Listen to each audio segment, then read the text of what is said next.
չգիտեմ, սա ինչի համար իրան կազմակերպեցին, ինչի բերեցին այստեղ, ինչ են ուզում Դավիթից, եթե Դավիթը չի համակերպում իրանց դավաճանությանը, նշանակում է պիտի փակեն։ Ես ինքս երկու զինվորի մայր, ինչ ար, երկու անչափահաս երեխաները խնամքից, ինչով է ինքը պարոն Փաշինյանը, ինչով է օգնե, ոչ մի բանով, էլի Համբարձումյանը, երբ գալիս ենք, ասում էր Նարաջան, մի քանի օր էլ համբերի։ Համբերում ենք ու այդ համբերության պատասխանը մենք դրական ստանում ենք Համբարձումյանից։ Իսկ հիմա ինչ է մեզանից ուզում։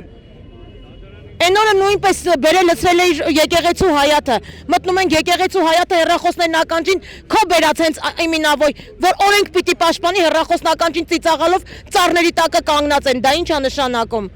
Ինչ եք ուզում։ Կամ Արարատ, կամ Արտաշատ հավաք է բերել է եկեղեցի, ինչ կապ ունեին մեր եկեղեցու հետ։ Ինչ արել Համբարձումյանը, ոչ մի բան։ Ուղղակի յուրաքանչյուր քաղաքացուն փորձել է իր պաշտոնին համաձայն պատասխան տալ դրական։ Ոչ ապորենի կերպով, ոչ թալանի կերպով, ինչ եք ուզում։ Թողեք հանգիստ ապրենք, ինչ եք տվել մեզ, չեք կարում առնեք մեզնից։ Իմինավոյ Մասիսից ինչ եք ուզում։ Չենք հասկանում։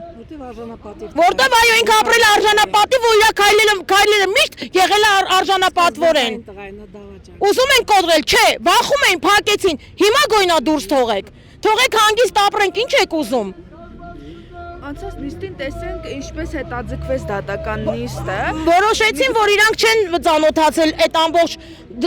բանը, իրավահասական թղթերին ասեցին, հա, չեն կարող, բա հիմա ինչի համար չեն կարող։ Ինչ ամեն օր պիտի մենք այսպես գանք, բռնենք իրանց դուռը, ասենք բարև ձեզ, լինենք իրանց առավոտվա բայլուսը, իրիկվա հաջողը, չէ, մենք մեր քաղաքապետին ենք պահանջում։ Մենք իրանցից ոչինչ չենք խնդրում։ Թող իրանք մենք ուղղակի ուզում ենք արդարությունը վերականգնվի, ուրիշ ոչ մի բան։